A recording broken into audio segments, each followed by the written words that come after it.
अथ षोडशोऽध्यायः 16 श्रीशुक उवाच विलोक्य दूषितां कृष्णां कृष्णः कृष्णाहिना विभुः तस्या विशुद्धमन्विच्छन् सर्पं तमुदवारयत्.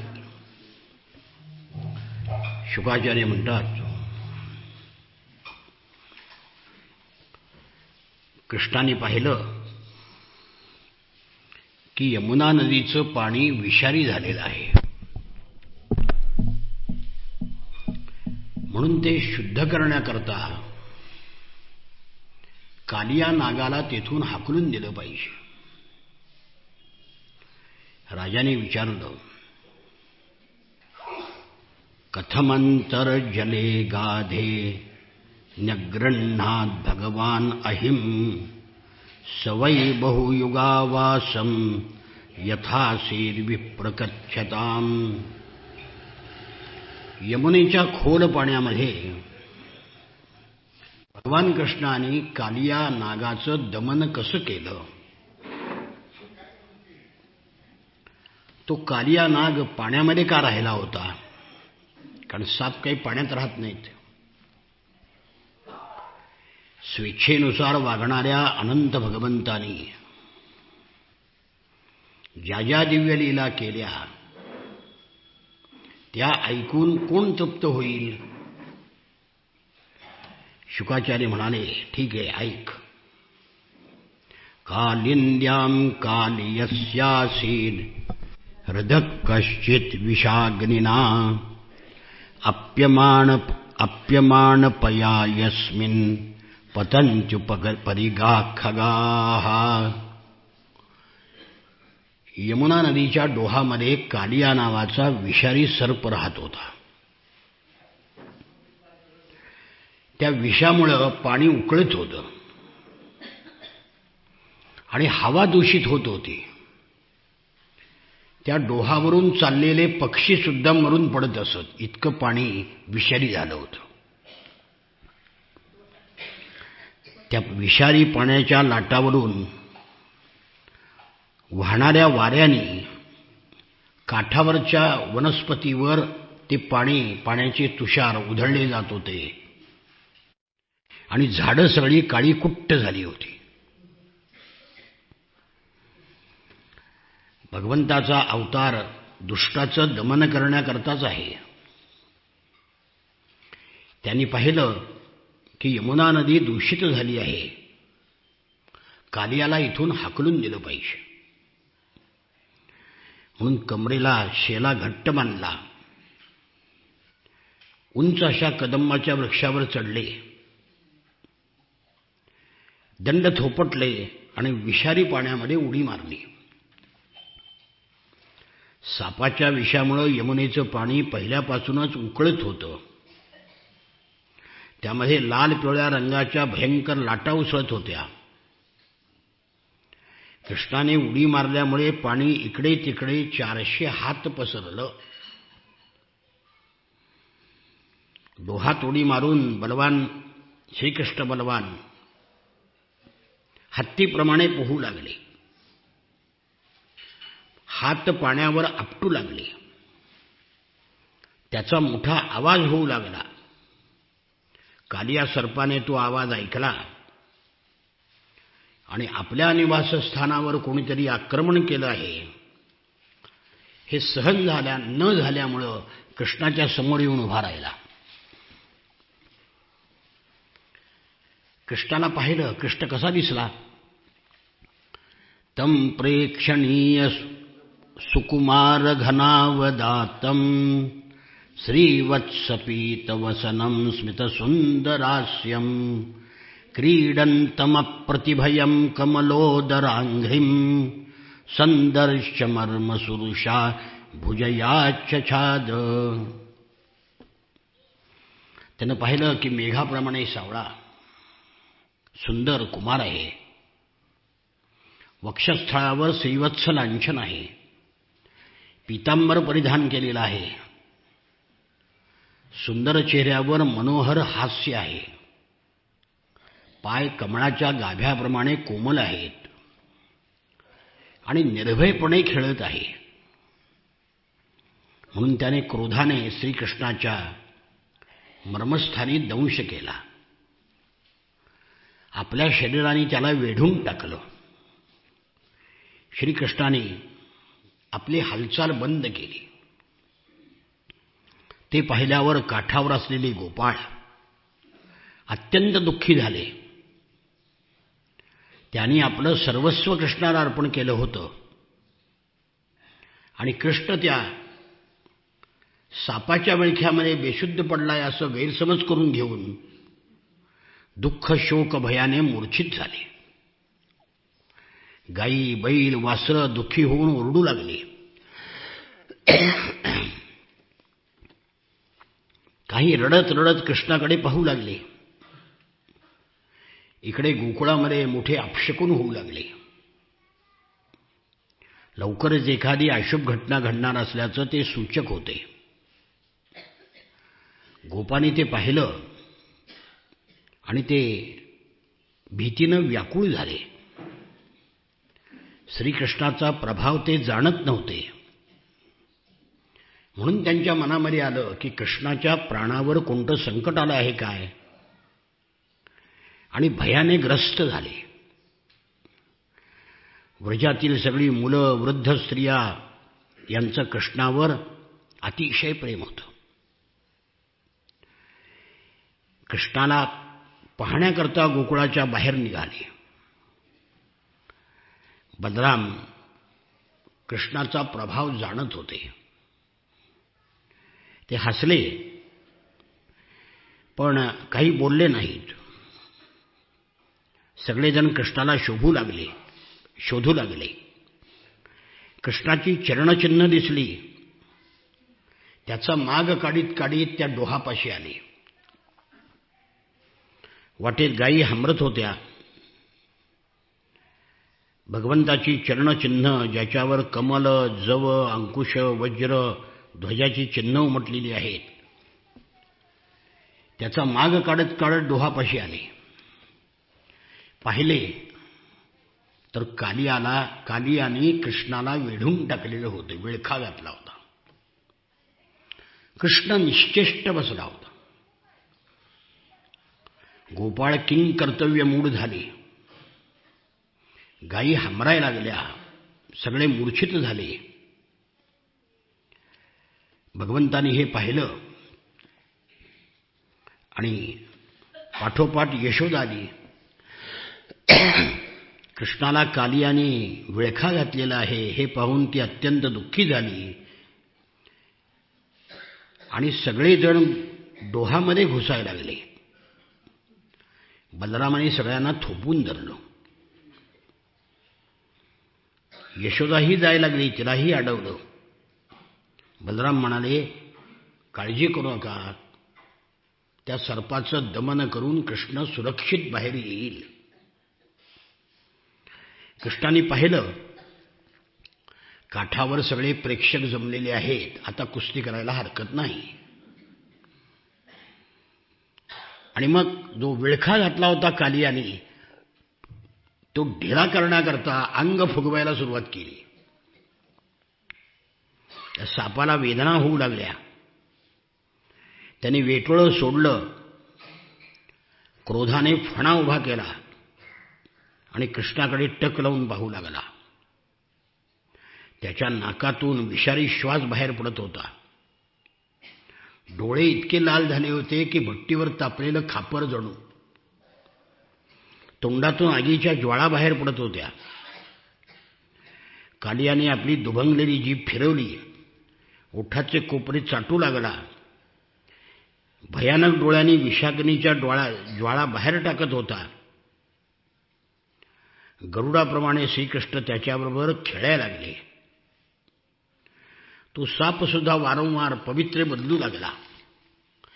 कृष्णाला दंश करायचा प्रयत्न करू लागला. इकडे तिकडे मान फिरवून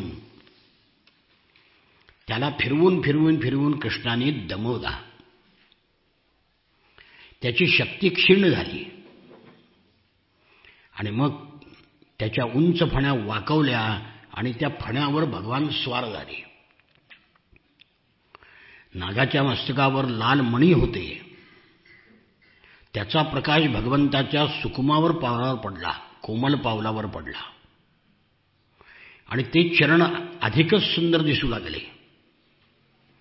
आणि मग भगवान कालियाच्या फड्यावर नृत्य करू लागले. भगवंताचं नृत्य सुरू झालं की साथ करायला गंधर्व, सिद्ध, देव, चारण, देवांगना सगळे आले. बरोबर मृदंग, ढोल, नगारे, वाद्य घेऊन आले. सुंदर सुंदर गीतं गाऊ लागले. भेटवस्तू कृष्णाला देऊ लागले. आणि मग कालिया नागाला 101 फड्या होत्या. तो कधीही वाकवत नसे, पण कृष्णाने आपल्या पावलाने प्रत्येक फडा वाकवली. नागाची शक्ती क्षीण होऊ लागली. नाकातोंडातून रक्त ओकू लागला आणि शेवटी चक्कर आल्यामुळे बेहोश झाला. डोळ्यातून त्याच्या विष बाहेर पडू लागलं. क्रोधाने जोरजोराने फुत्कार करू लागला. फडा वर उचलला की कृष्णाने पाय द्यावा आणि त्याच्यावर नृत्य करावं.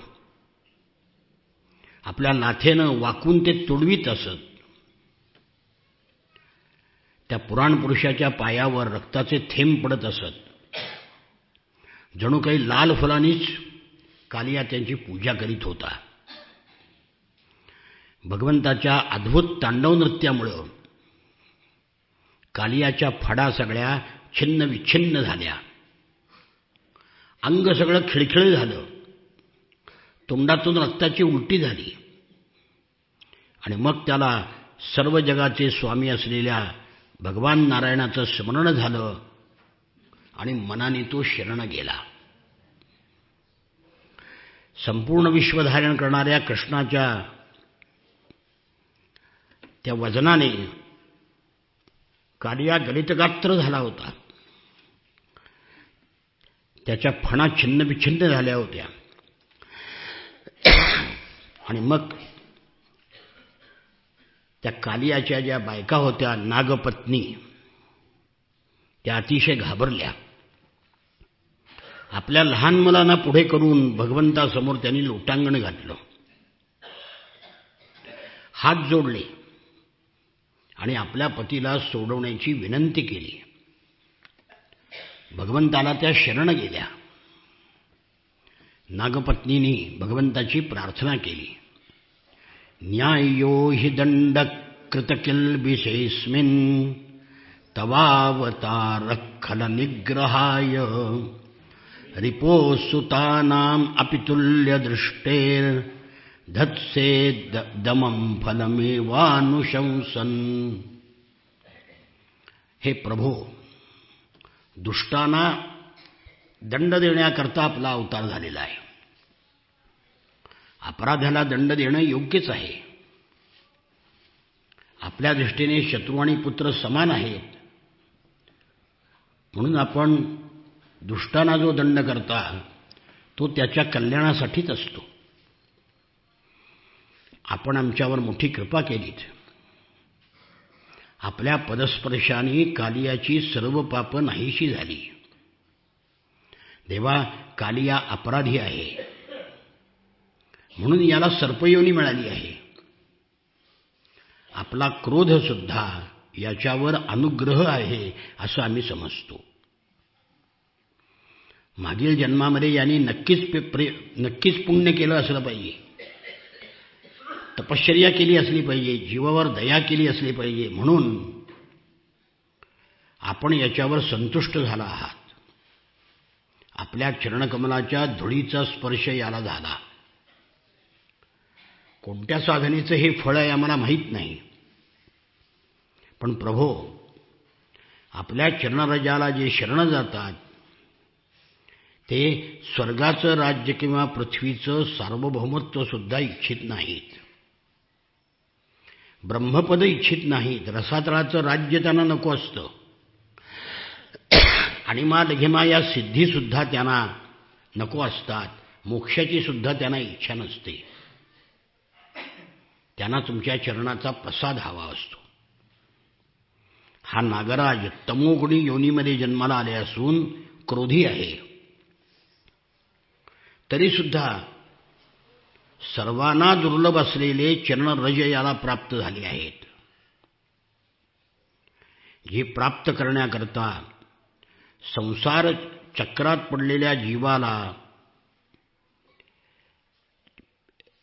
हे दुर्लभ आहेत, ते चरणरज याला प्राप्त झालेत. आम्ही आपल्याला शरण आलो आहोत, प्रणाम करीत आहोत. आपण प्रकृतीच्या पलीकडचे परमात्मा आहात, आपणाला आम्ही नमस्कार करतो आहोत. देवा, हा पती आमचा प्राण आहे. आपणच या जगाचे नियंते आहात.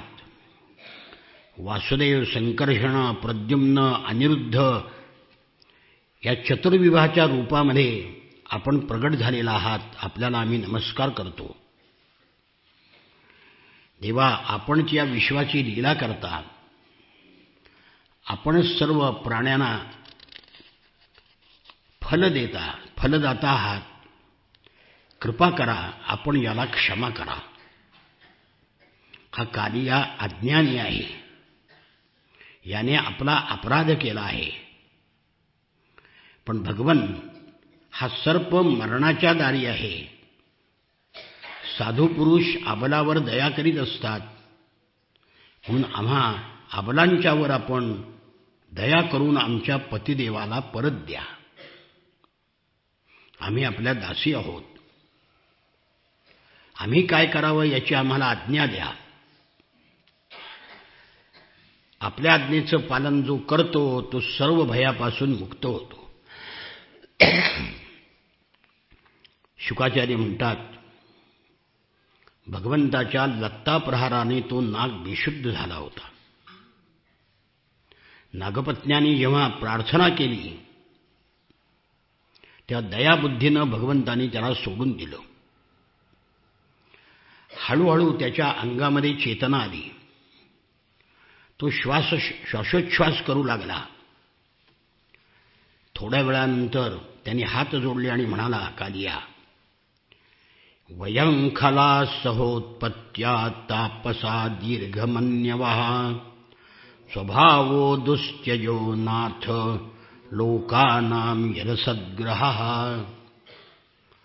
देवा, आम्ही जन्मताच दुष्ट आहोत, सर्प आहोत, तमोगुणी आहोत, दीर्घद्वेषी आहोत. जीवाला आपला स्वभाव सोडणं कठीण असतं, म्हणून त्याला प्रपंचाची आसक्ती होते. देवा, गुणाच्या भेदानुसार आपण अनेक वृत्ती निर्माण केलेल्या आहात. आम्हाला तुम्ही असं बनवलं आहे, तुम्हीच बनवलं आहे, म्हणून आम्ही असे झालो आहोत. त्या देवा, आमच्यावर कृपा करा किंवा आम्हाला दंड द्या. शुकाचार्य म्हणतात, कालिया नागाची प्रार्थना भगवंताने ऐकली आणि म्हणाले, नात्र स्थेयं त्वया सर्प समुद्रम याहिमाचिरम स्वजात्यपत्यदाराढ्यो गोनृभिर्भुज्यतां नदी. कालिया, तू इथे राहू नकोस. आपल्या स्त्रिया, नातलग, पुत्र सगळ्यांना घेऊन समुद्रामध्ये जा आणि ही यमुना नदी निर्विष होऊ दे. तुला दिलेल्या माझ्या आज्ञेचं जो मनुष्य दोन्ही वेळा स्मरण करेल त्याला सर्पाचं भय राहणार नाही. जो मनुष्य या क्रीडास्थानावर येऊन पितरांना तर्पण करेल, माझं स्मरण करून पूजा करेल, तो सर्व पापापासून मुक्त होईल. ज्याच्या भीतीने रमणक द्वीप सोडून तू या ठिकाणी आला होतास, तो गरुड तुझ्या डोक्यावर माझ्या चरणाची चिन्ह उमटलेली आहेत म्हणून तुला मारणार नाही. शुकाचार्य म्हणतात, अद्भुत लीला करणाऱ्या भगवंतांनी अशी आज्ञा केली. त्या कालिया आपल्या सगळ्या कुटुंबासह भगवंताची पूजा करू लागला. दिव्य वस्त्र, पुष्पमाळा, रत्ने, बहुमूल्य अलंकार अर्पण केले. भगवंताला प्रसन्न करून घेतलं आणि तो समुद्रामध्ये रमणक द्वीपाकडे निघून गेला. तेव्हापासून यमुना निर्विषोदक झाली. विषारी पाणी सगळं संपून गेलं आणि गायींना, गुरांना, माणसांना पाणी पिण्याच्या योग्य झालं.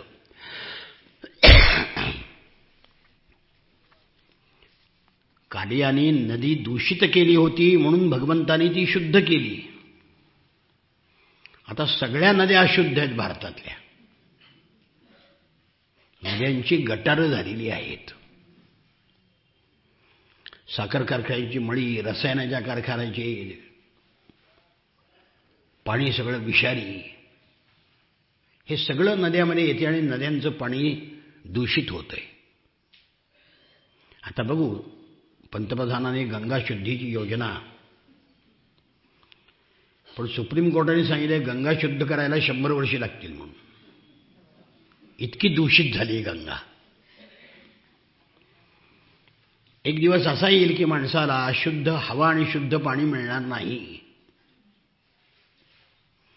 पाणी विकत घ्यावं लागेल असं कधी आपल्याला स्वप्नात तरी वाटलं होतं का? काही दिवसांनी दुधापेक्षा पाणी महाग होईल. आहेच आहे आज. दुधाची बाटली 10 रुपयाला आणि पाण्याची 15 रुपयाला आहे. राजाने विचारलं, नागालयम रमणकम कस्मात्यत्याज्य कालियः कृतं किं वा सुपर्णस्य तेनैकेना समंजसम. ही कालिया रमणक द्वीपामध्ये होता, मग ते रमणक द्वीप त्यांनी का सोडलं? गरुडाचा काय त्यांनी अपराध केला होता? त्या शुकाचार्य म्हणाले, परीक्षित राजा, गरुड रोज साप मारायला लागला. म्हणून सर्पाने गरुडाला विनंती केली की दरमहा ठराविक वृक्षाच्या खाली गरुडाला एक साप आम्ही भेट म्हणून देऊ. त्या बाकीच्या सापाला तू खायचं नाहीस. त्या नियमानुसार अमावस्येला साप त्याला एक एक साप आणून देत होते. गरुडाला आपापला भाग देत होते. कालियाची पाळी आली. तो कद्रूचा पुत्र कालिया, विनिता आणि कद्रू अशा 2 बायका होत्या ना. विनिताचा मुलगा गरुड वैनतेय आणि कद्रूचे सर्प सगळे. तो कालिया नाग आपलं बळ आणि विष याच्या गर्वाने उन्मत्त झाला होता. गरुडाला तुच्छ मानून त्यांनी बळी देणं सोडलं. उलट गरुडाला दिलेला बळी तो स्वतःच खायला लागला. ते पाहून गरुडाला अतिशय राग आला. त्यांनी कालियाला मारून टाकण्याकरता वेगाने त्याच्यावर आक्रमण केलं. कालियासुद्धा फणा उभारून त्याच्यावर तुटून पडला. विषारी दात हे त्याचं शस्त्र असतं म्हणून दाताने तो डसला. जिभा हलवीत होता, फुतकार टाकत होता, पण गरुडाने प्रचंड वेगाने त्याला झटकून टाकलं. आपल्या डाव्या पंखाने त्याला तडाखा दिला. त्या पंखाच्या तडाख्याने तो अत्यंत घायाळ झाला आणि युद्धातून पळून गेला. सापाचं आणि नागाचं विष गरुडाला काही करत नाही आणि दुसरं मुंगसाला काही करत नाही. मुंगसाला जरी नाग चावला तरी मुंगसाला त्याचे विष नाही चढत. कारण सृष्टीमध्ये प्रत्येक शेराला 1.25 शेर निर्माण केलेला आहे देवाने. आणि मग तो त्या डोहामध्ये आला, यमुनेच्या खोल डोहामध्ये आला. तिथे सौभरी ऋषींनी त्याचं रक्षण केलं. भुकेलेल्या गरुडाने एकदा माशाला बळजबरीनं पकडून खाल्लं होतं. म्हणून त्या माशांच्या सगळ्या स्त्रिया सौभरी ऋषीला शरण गेल्या आणि प्रार्थना केली की गरुडापासून आमचं रक्षण करा. त्या सौभरी ऋषी म्हणाले, शाप दिला त्यांनी गरुडाला, गरुड जर या डोहामध्ये येऊन माशाला खाईल तर तत्क्षणी तो प्राणाला मुकेल. हे कालियाला माहीत होतं की या डोहामध्ये गरुड येत नाही, म्हणून तो या डोहामध्ये आला आणि राहू लागला. आता कृष्णाने त्याला तिथून घालवून दिलं. नंतर कृष्ण कालियाने दिलेल्या दिव्य माळा, वस्त्र, महामूल्य अलंकार घेऊन बाहेर आले. प्राण परत आल्यावर इंद्रिय जशी सचेतन होतात तसं कृष्णाला पाहून सगळ्याची हृदय आनंदाने भरून आली. कृष्णाला भेटून यशोदा, रोहिणी, नंद, गोप, गोपी सगळ्यांच्या जीवामध्ये जीव आला. बलरामाला कृष्णाचा प्रभाव माहीत होता.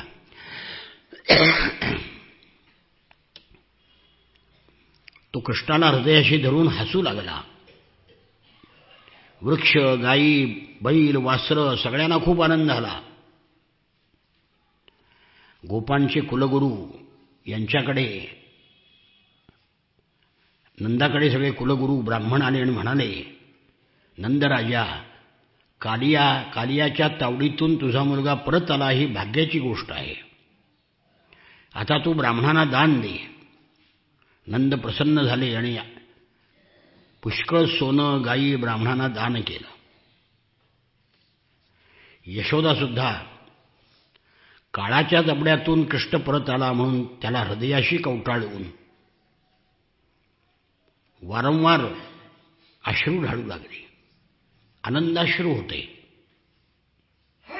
व्रजवासी लोक आणि गुरे त्या दिवशी अतिशय थकली होती आणि त्या रात्री सगळेजण यमुनेच्या काठावरच राहिले. उन्हाळ्याचे दिवस होते आणि त्यामुळं रात्री तिथे वणवा लागला झाडांना. त्या आगीनं झोपलेल्या गोकुळवासी लोकांना चारी बाजूनी वेढून घेतलं. त्यांना जाळण्याकरता ती आग येऊ लागली, वणवा लागला. ते घाबरले आणि कृष्णाला शरण गेले. कृष्ण कृष्ण महाभाग हे रामामित विक्रम एष घोरतमो वह्निस्तावकान् ग्रसते हिनः. कृष्णा, अरे बलरामा, अतिशय पराक्रमी तुम्ही आहात. पहा, ही आग भयंकर आहे, आम्हाला जाळू लागलेली आहे. या भयंकर काळरूप अग्नीपासून आम्हाला वाचवा. तुमचे चरणकमल आम्ही सोडू शकत नाही. मग भगवंतानी व्याकुळ झालेले सगळे गोपगोपाळ पाहून ती सगळी आग तो वणवा पिऊन टाकला. आणि मग आनंदित झालेल्या स्वजनासह भगवान कालियानागच्या डोहापासून गोकुळामध्ये परत आले. पुन्हा व्रजामध्ये लीला करू लागले. असाच एकदा ऐन उन्हाळा होता. प्राण्यांना उन्हाळा आवडत नाही, पण वृंदावनामध्ये वसंत ऋतू असल्यामुळे, वसंत ऋतू उन्हाळ्यातच असतो, भगवान तेथे निवास करत होते. रातकडेचा कर्कश अवतारी आवाज येत होता. झऱ्यांच्या खळखळाटामध्ये तो आवाज झाकला गेला होता. झऱ्यातून पाण्याचे तुषार उडत होते. वन हिरवगार होतं. उन्हाळा असला तरी पाणी भरपूर असल्यामुळं नदीकाठ सगळा हिरवागार होता.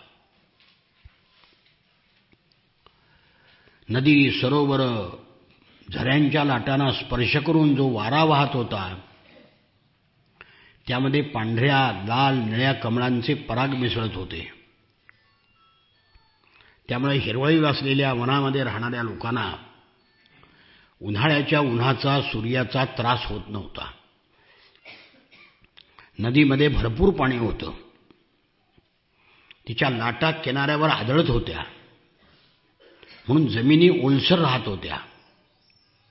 सूर्याचे प्रखर किरणसुद्धा जमिनी शोषून घेत असत आणि म्हणून गवत हिरवंगार होतं. वनामध्ये फुलं विपुल होती. निसर्ग सौंदर्य ओसंडत होतं. रंगीबेरंगी पक्षी किलबिलाट करत होते. कुठे कुठे हरणाचे चित्कार ऐकू येत होते. कुठे मोर केकाराव करत होते. कुठे भ्रमर गुंजाराव करत होते.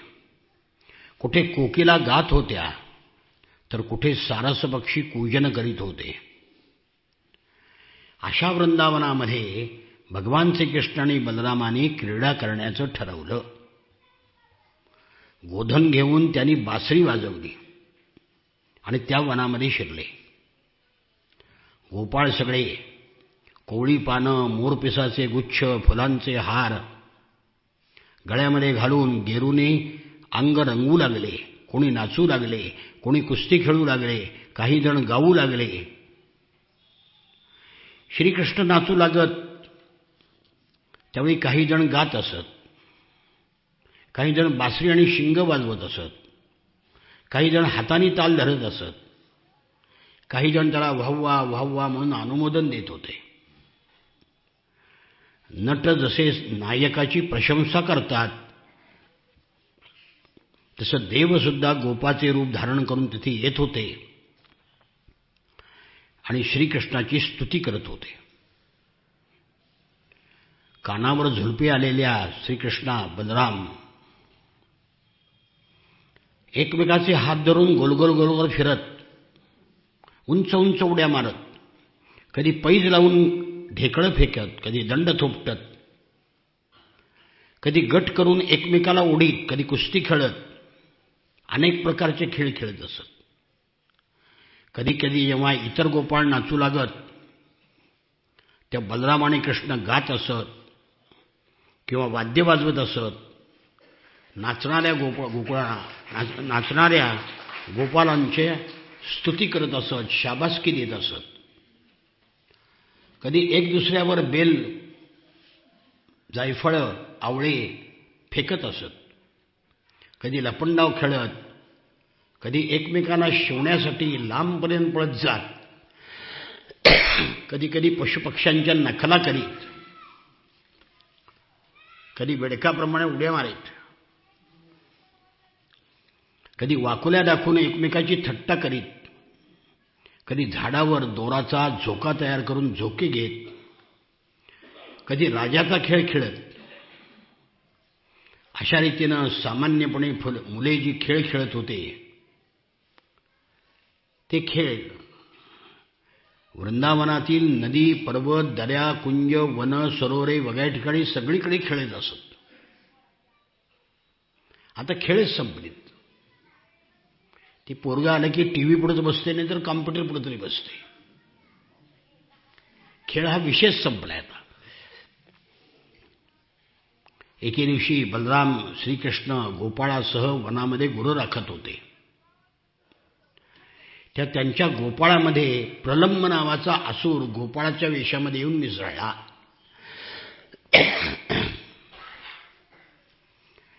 क्रीडा प्रकारामध्ये तज्ज्ञ असणाऱ्या श्रीकृष्णाने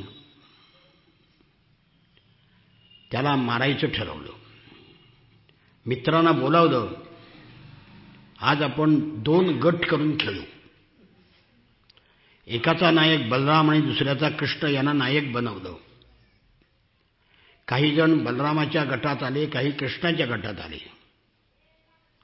एका गटातल्या माणसांनी दुसऱ्या गटातल्याला पाठीवर वाहून न्यायचा असा खेळ सुरू झाला. कृष्णाच्या नेतृत्वाखाली गोधनाला चारत चारत भांडलिक नावाच्या वडाच्या झाडाजवळ पोचले. एकदा बलरामाच्या गटातील श्रीदामा, वृषभ इत्यादी मुलांनी खेळामध्ये बाजी मारली. त्या कृष्ण वगैरे त्यांना आपल्या पाठीवर बसून वाहून नेऊ लागले. कृष्णाने श्रीरामाला पाठीवर घेतलं, भद्रसेनाने वृषभाला घेतलं आणि प्रलंबाने बलरामाला घेतलं. प्रलंब गोपाच्या वेशात होता. त्यांनी बलरामाला आपल्या पाठीवर घेतलं. दानवश्रेष्ठ बलरामाने श्रीकृष्णाला हरवणं कठीण आहे हे ओळखून तो बलरामाच्याच गटात गेला आणि बलरामाला पाठीवर घेऊन वेगाने पळत सुटला. भांडीरक वडाच्याही पुढे निघून गेला. एखाद्या मोठ्या पर्वता एवढा वजनदार बलरामाला घेऊन जाता जाता त्या ओझ्याने त्याचं चालणं थांबलं. त्यांनी खरं दैत्यरूप प्रगट केलं. त्याच्या शरीरावर सोन्याचे दागिने चमकत होते. तो असा दिसत होता की जणू वीजयुक्त काळ्या ढगावर चंद्राला धारण केलं आहे. बलराम पाठीवर बसला होता ना, तो गोरा पान होता म्हणून चंद्रासारखा, हा काळा कुट्ट होता म्हणून काळ्या ढगाप्रमाणे होता. तो कसा होता प्रलंबासूर? डोळे धगधगत होते, भयंकर दाढा भिवयाना जाऊन मिडल्या होत्या, केस आगीच्या ज्वाळेसारखे दिसत होते, हातापायात कडी, मुकुट, कुंडलं चमकत होती.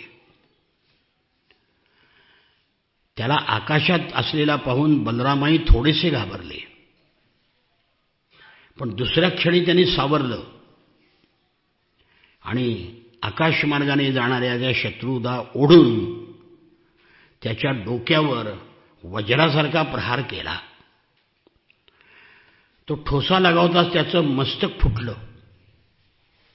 डोक्यातून आणि तोंडातून रक्त ओकू लागला, शुद्ध हरपू लागली आणि इंद्राच्या वज्राने फोडलेल्या पर्वताप्रमाणे मोठा आवाज करून किंकाळी मारून खाली पडला आणि त्याचा प्राण गेला.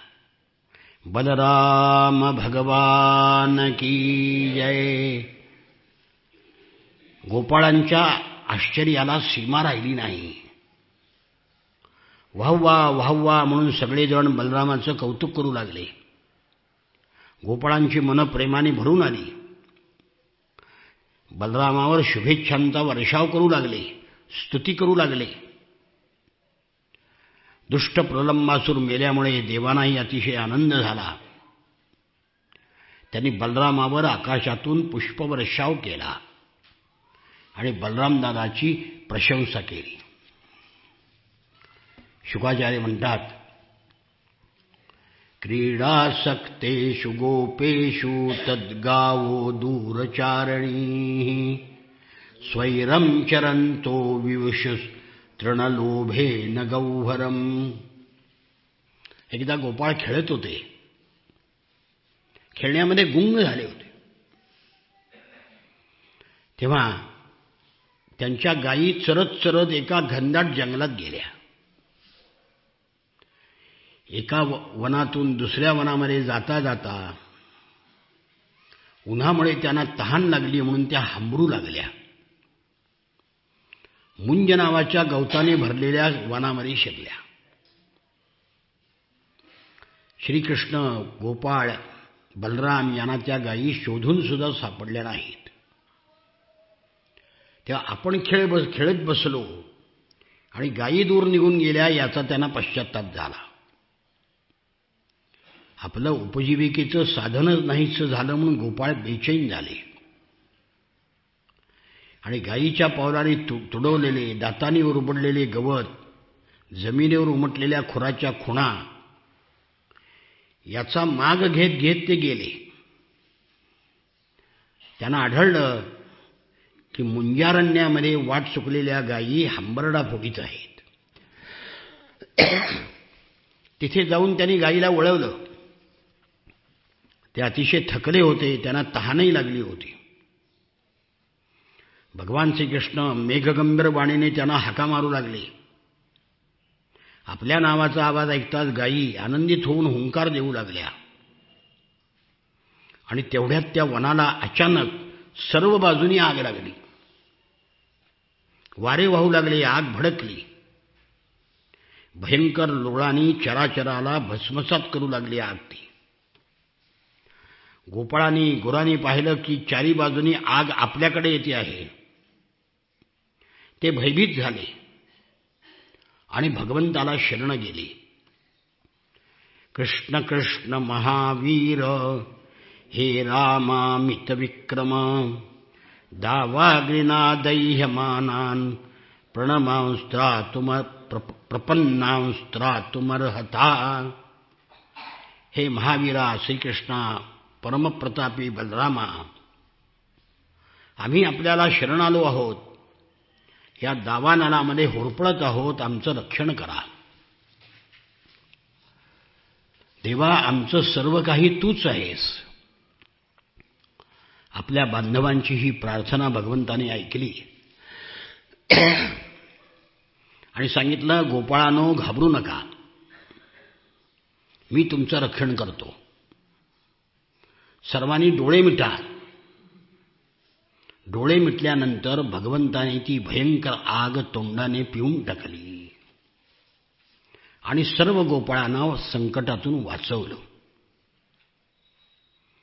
डोळे उघडा म्हणल्यावर त्यांनी जेव्हा डोळे उघडले, त्या गोपाळांना असं दिसलं की आपण दावानळातून मुक्त झालो आहोत आणि पुन्हा आपल्या भांडारी कवडाजवळ आपल्याला आणून सोडलेलं आहे. श्रीकृष्णाची ही योगसिद्धी, योगमायेचा प्रभाव, तसंच दावानळापासून त्यांनी केलेलं रक्षण पाहून सगळे गोपाळ कृष्णाला देव मानू लागले. संध्याकाळ झाल्यावर बलरामासह भगवान गायीला घेऊन व्रजाकडे परत आले. व्रजामध्ये कृष्णाच्या अनुपस्थितीमध्ये गोपींना एक एक विरहाचा क्षण एक एक युगासारखा वाटत होता. कृष्ण जेव्हा परत आला तेव्हा त्यांना अतिशय आनंद झाला.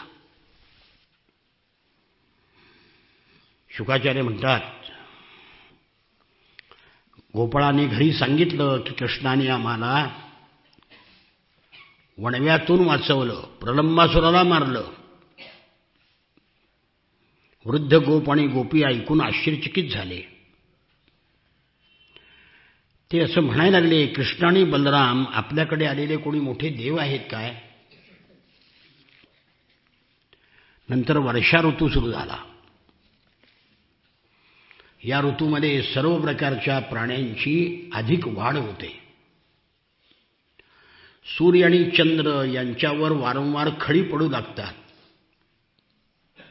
आकाश क्षुब्ध दिसू लागतं, म्हणजे गडगडाट होतो. काळ्या दाट ढगामुळे, गडगडाट करणाऱ्या विजामुळे सूर्य चंद्र तारे झाकळून जातात. आकाश गुणांनी झाकल्या गेलेल्या जीवनामक ब्रह्माप्रमाणे दिसू लागतं. म्हणजे ब्रह्म जसं त्रिगुणांनी झाकलं जातं तसं आकाश ढगांनी झाकलं गेलं. राजाप्रमाणे सूर्याने पृथ्वीकडून 8 महिनेपर्यंत पाण्याच्या रूपाने जो कर वसूल केला होता, ती वेळ आल्यावर सूर्य किरणरूप हाताने पुन्हा तो वाटू लागला, पुन्हा पाण्याचा वर्षाव करू लागला. दयाळू लोक दुःखी लोकांसाठी आपले प्राण सुद्धा अर्पण करतात. त्याप्रमाणे विजा असलेले ढग वेगवान वाऱ्याच्या प्रेरणेनं आपलं जीवन म्हणजे पाणी पृथ्वीला देऊ लागले. सकाम भावनाने तपश्चर्या करणाराचं शरीर दुर्बळ होतं आणि तपाचं फळ मिळालं की पुन्हा पुष्ट होतं. तसं उन्हाने वाळलेली जमीन पावसाच्या पाण्याने ओलीचिंब होऊन पुन्हा फुगायला लागली. कलियुगामध्ये पापाचं सामर्थ्य वाढल्यामुळे पाखंडमत वाढतं आणि वैदिक संप्रदाय लोप पावतो. त्याप्रमाणे पावसाळ्यातील संध्याकाळच्या वेळी ढगामुळे अंधार पसरला आणि काजवे चमकायला लागले. सूर्य नाही, चंद्र नाही म्हणल्यावर काजवेच चमकणार ना. महापुरुष नाही म्हणल्यानंतर सामान्य माणसाला असामान्य वाटायला लागतात. नित्यनैमित्तिक कर्म आटोपल्यावर गुरुच्या आज्ञेनुसार ब्रह्मचारी शिष्य वेदपठण करू लागतात. तसं आत्तापर्यंत बेडूक गुपचूप झोपून पडले होते. ढगाची गर्जना ऐकून ते डराव करू लागले. उपमा किती श्रेष्ठ असाव्यात याचं उदाहरण आहे. बेडकाला सुद्धा वेद पठण करणाऱ्या मुलांची उपमा दिलेली. श्रेष्ठ दर्जाच्या उपमा असल्या पाहिजेत, कनिष्ठ दर्जाच्या असता कामा नाहीत. हे तर आधुनिक कवितेमध्ये वाटेल त्या. आता चंद्र किती सुंदर आहे, चंद्रावर किती कल्पना केल्या आहेत आपण त्या रुक्मिणी स्वयंवराच्या वेळी सांगतो आपण त्या. पण आधुनिक कवीने काय लिहावं मूर्ख माणसाने? चंद्र म्हणजे आकाशाच्या तस्तामध्ये टाकलेला बेडका आहे. हे काय साहित्य आहे काय? उपमा त्याच्यापेक्षा श्रेष्ठ पाहिजे. ज्याला उपमा द्यायची त्याच्यापेक्षा सुद्धा ती श्रेष्ठ पाहिजे. इंद्रियावर ताबा नसलेल्या माणसाची शरीर, धनस इत्यादी संपत्ती कुमार्गाकडे जाते. तशा सुकून गेलेल्या लहान लहान नद्या पात्र सोडून वाहू लागल्या, मर्यादा सोडून.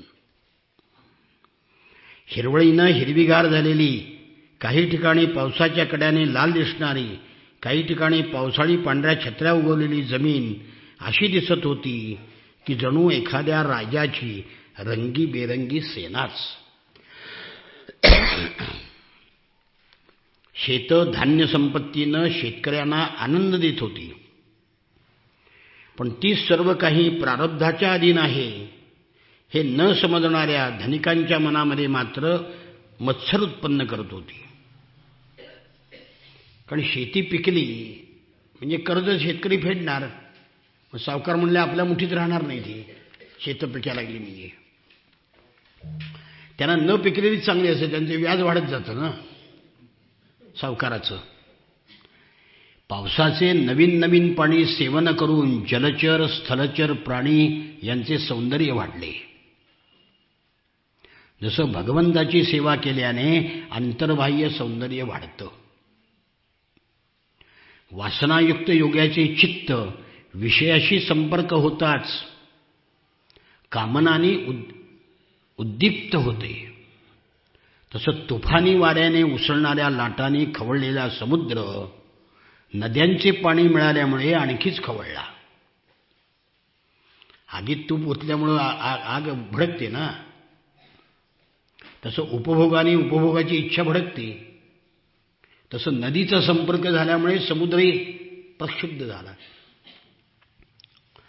ज्यांनी आपले चित्त भगवंतांना समर्पित केले आहे त्यांना ज्याप्रमाणे दुःखाचे डोंगर कोसळले तरी कोणत्याही प्रकारची व्यथा होत नाही, त्याप्रमाणे मुसळधार पावसाने आघात होत असताना सुद्धा पर्वतांना त्याचं काहीच व्यथा होत नव्हती. द्विजांनी वेदाचा अभ्यास नाही केला तर कालांतराने ते विसरतात. ज्याप्रमाणे ज्या वाटा साफ केलेल्या नव्हत्या त्या गवताने झाकून गेल्यामुळे ओळखणे अवघड झाले होते. मेघ जरी लोकोपकारी असले तरी चंचल आहेत, विजा त्यांच्यामध्ये राहत नाहीत. जसे चंचल स्वभावाच्या स्त्रिया पुरुष गुणी असले तरी सुद्धा स्त्रिया त्यांच्याजवळ चंचल स्थिर राहत नाहीत, तशा विजा ढगापाशी स्थिर राहत नव्हत्या. आकाश म्हणजे निर्गुण दोरी नसलेलं इंद्रधनुष्य आकाशामध्ये शोभत होतं. ज्याप्रमाणे स्वतःच्या चैतन्याने प्रकाशित होणाऱ्या अहंकार जीवाला झाकून टाकतो तसं ढग चंद्राला झाकून निस्तेज करत होते.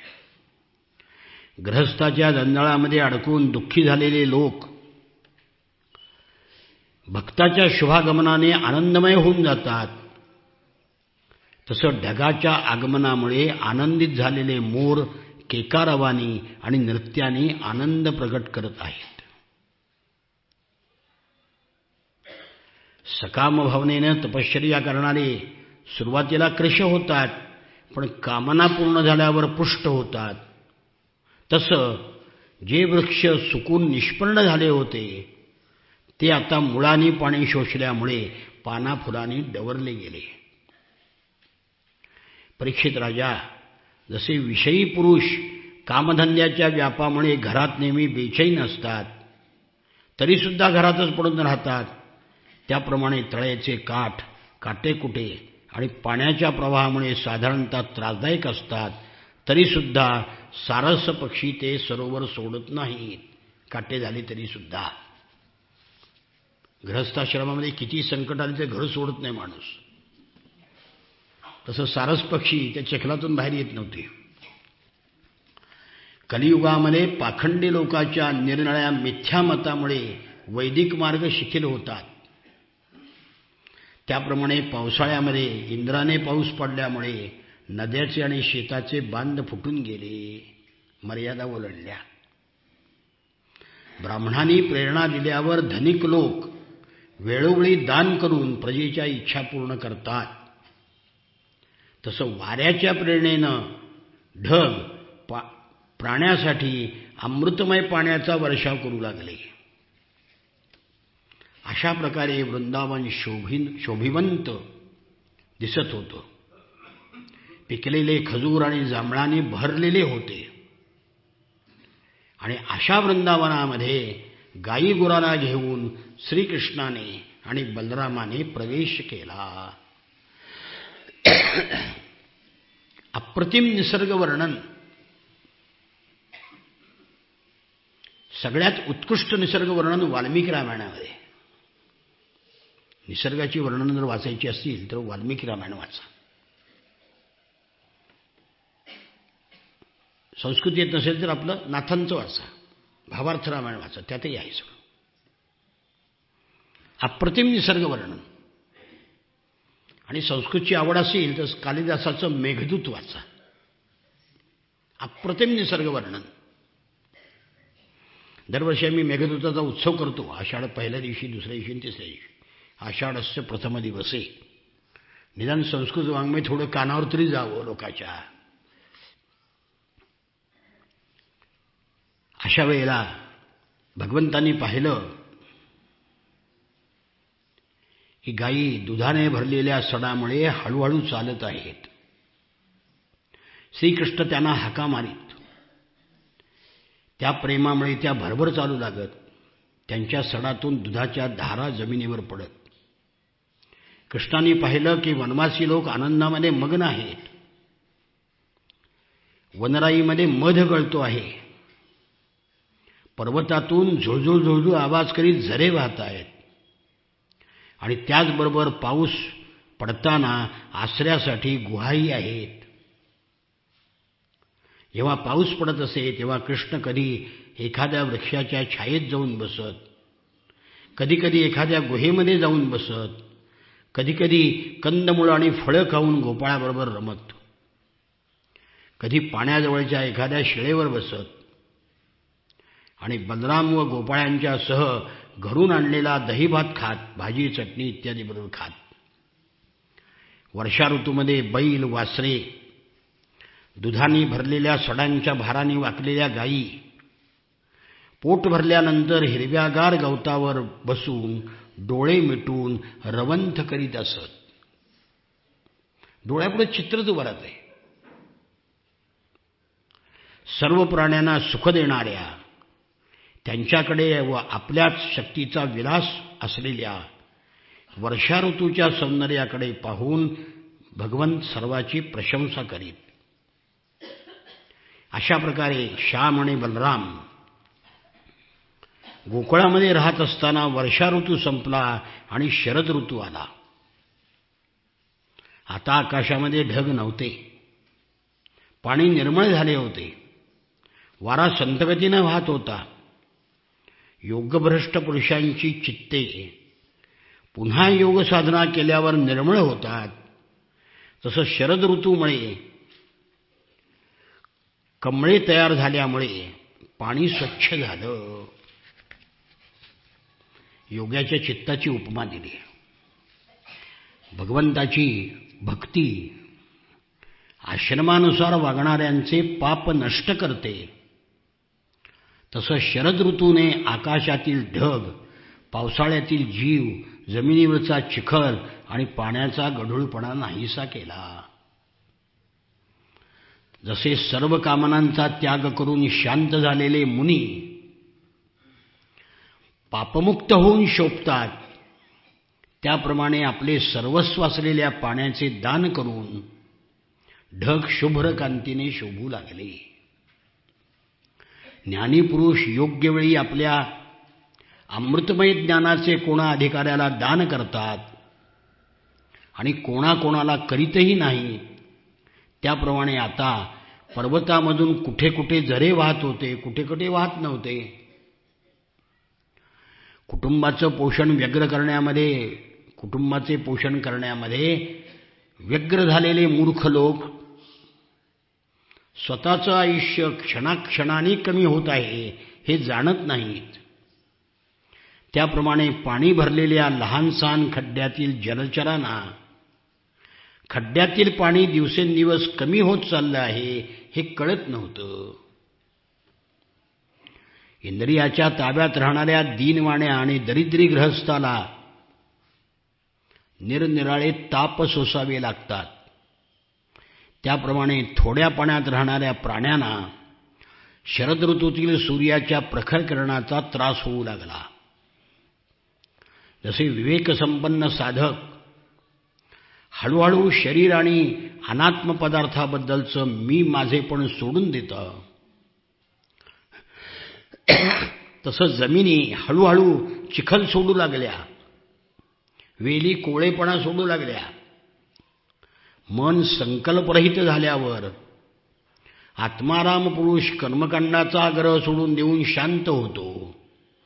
त्याप्रमाणे शरद ऋतूमध्ये समुद्राचं पाणी स्थिर, गंभीर आणि शांत झालं. जसे योगी लोक इंद्रियांना विषयाकडे जाण्यापासून रोखून धरतात आणि क्षीण होत जाणाऱ्या ज्ञानाचं रक्षण करतात, तसं शेतकरी शेतातील पाण्याचे ओघ बांध घालून बंदिस्त करून पाणी अडवायला लागले. देहाभिमानामुळे होणारे दुःख ज्ञान नाहीसं करतं, तसं विरहाने गोपींना होणारं दुःख श्रीकृष्ण नाहीसे करत होते. त्याप्रमाणे शरद ऋतूतील उन्हामुळे लोकांना होणारा ताप चंद्र नाहीसा करू लागला. वेदाचा अर्थ जाणणारे सत्वगुणी चित्त जसं शोभतं, तसं शरद ऋतूमध्ये मेघविरहित निर्मळ आकाश शोभत होतं. पृथ्वी तलावर यदुवंशीयामध्ये यदुपती श्रीकृष्ण शोभतात, तसं आकाशामध्ये ताऱ्यांच्या समवेत पूर्ण चंद्र शोभू लागला. फुलातून वाहणाऱ्या समशीतोष्ण वाऱ्याच्या स्पर्शाने लोकाचा ताप नाहीसा होतो, तसा गोपीचा ताप मनाने कृष्णाला आलिंगन देऊन नाहीसा होत होता.